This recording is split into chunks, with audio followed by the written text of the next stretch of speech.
Olá pessoal! Na videoaula de hoje falaremos sobre o Karatê. O Karatê é uma arte marcial japonesa, portanto também oriental, e tem muitas semelhanças com as lutas vistas até agora, o Judô e o Jiu-Jitsu.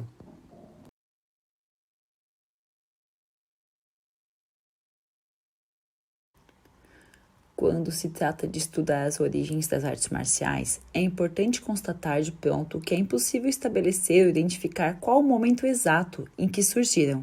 O que se sabe é que todos os povos que se organizaram em sociedade possuem alguma forma de defesa, isto é, pelo menos possuem uma força armada, pois os ajuntamentos de pessoas eventualmente entravam em choque, por percursos naturais ou por outros motivos.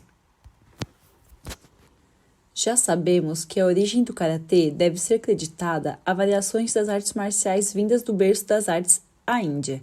Passou pela China até chegar ao Japão e desenvolver-se especificamente na pequena ilha de Okinawa.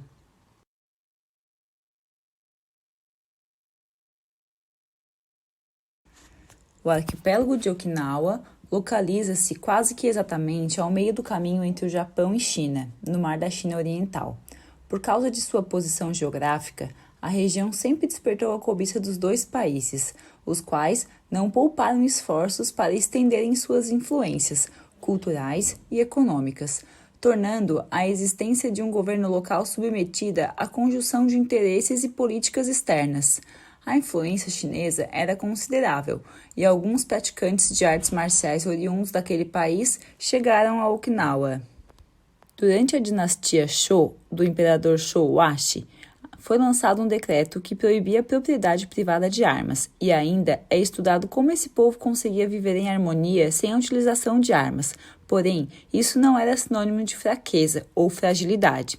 Foi nesta cidade, considerada a base do Karatê, que no começo as artes marciais eram praticadas em segredo, para evitar que os senhores de Satsuma ficassem observando. Por isso, de disfarce, muitos movimentos do Karatê foram colocados nas danças folclóricas. O Karatê era praticado à noite, atrás dos muros de jardins, no interior das florestas ou ao longo das praias desertas. Além disso, era proibido transformar os estudos das artes em papel ou em informação falada, e por isso há bem poucos registros a respeito do Karatê da ilha de Okinawa.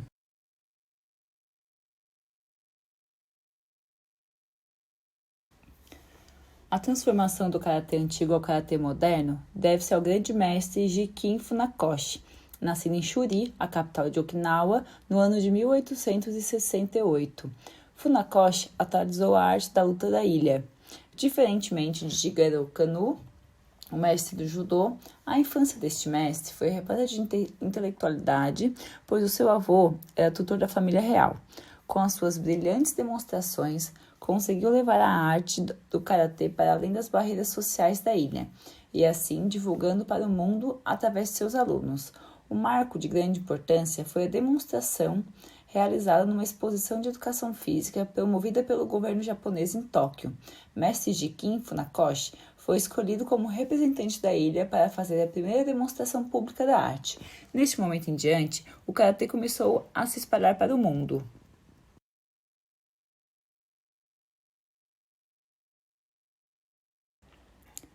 Esta palavra tem origem japonesa e o significado de mãos vazias, que pode ser entendido como o ato de lutar sem armas, usando somente o corpo e a mente, pernas e braços e o resto do corpo como um elemento de defesa pessoal.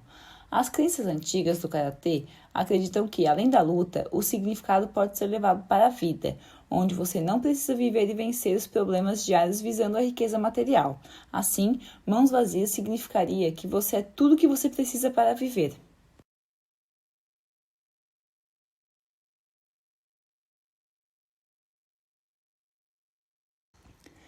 Esta magnífica arte veio ao Brasil através dos imigrantes japoneses no ano aproximado de 1908, com a colônia que se instalou no interior de São Paulo e na capital. Durante os anos seguintes, o professor e mestre Akamine repassou os conhecimentos de mão vazia aos jovens nipônicos e a alguns brasileiros que se mostravam interessados pela nova arte que acabava de chegar ao Brasil. A primeira academia de karatê, criada em 1956 pelo professor Mitsuki Arada, no centro da capital paulista, Posteriormente, o surgimento dessa academia foi fundada a Associação Brasileira de Karatê, no ano de 1960, também em São Paulo, pelo professor.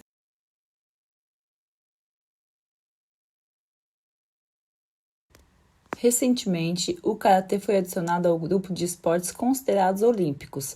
Isso mesmo, em Tóquio, no ano de 2020, teremos a modalidade de karatê. Tudo bem que estamos bem representados no Brasil com o karatê, mas os japoneses conseguiram levar uma boa competição para a sua casa. O principal nome do karatê brasileiro é o atleta Douglas Brose, considerado por muitos do meio do esporte como o maior karateca brasileiro de todos os tempos.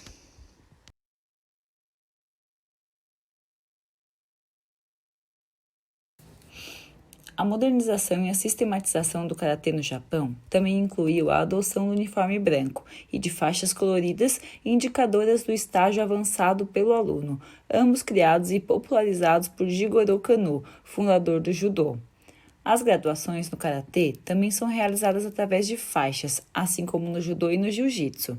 A progressão acontece por uma série de fatores, entre eles estão atitude, amadurecimento, responsabilidade, além de conhecimentos técnicos e qualidades gestuais dos movimentos de luta.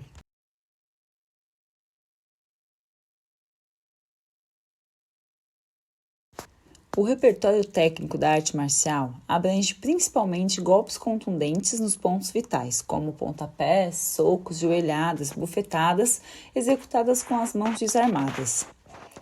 A área de competição do karatê é constituída por uma área de combate e uma área de segurança, conforme as outras lutas estudadas até então.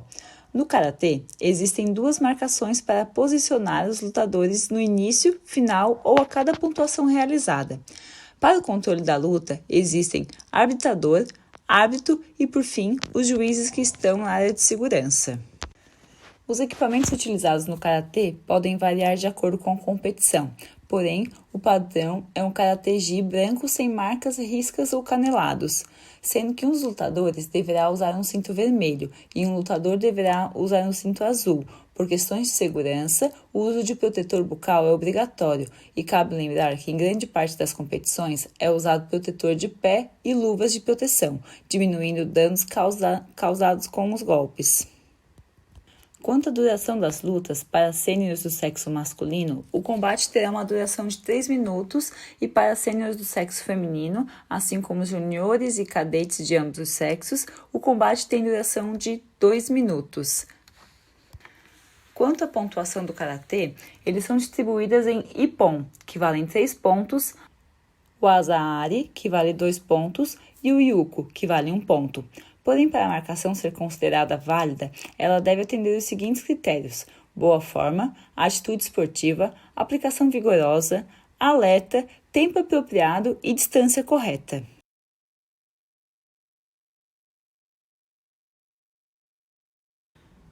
O ensino do karatê objetiva a vivência de situações que envolvam perceber, relacionar e desenvolver as capacidades físicas e habilidades motoras presentes nas lutas praticadas na atualidade. Vivência de situações em que seja necessário compreender e utilizar as técnicas para as resoluções de problemas em situações de luta. Vivência de atividades que envolvam as lutas dentro do contexto escolar de forma recreativa e competitiva. Também podemos considerar o karatê como um meio de busca à totalidade do ser humano, o autoconhecimento e de como interagir na sociedade. Contudo, é importante salientar que ao falarmos de prática de artes marciais nas escolas, novas metodologias de ensino devem ser colocadas em ação, com o intuito de um real desenvolvimento do educando, diferentemente da forma tradicional ainda utilizada. Se isso não for o cerne das atividades que se baseiam no karatê, esse ensino se perde em práticas que não trarão nenhum real benefício. O karatê é uma importante cultura de movimento para o desenvolvimento das capacidades físicas como flexibilidade, força e equilíbrio, o que é de vital importância para as crianças em fase escolar. Cabe salientar, no entanto, que não apenas as capacidades físicas devem ser trabalhadas, mas também as capacidades de interpretação desses novos conhecimentos em relação à sociedade. Temas como violência, preconceito, gênero, esporte e saúde podem ser trabalhados de maneira a terem o karatê como mola propulsora de debates e transformações.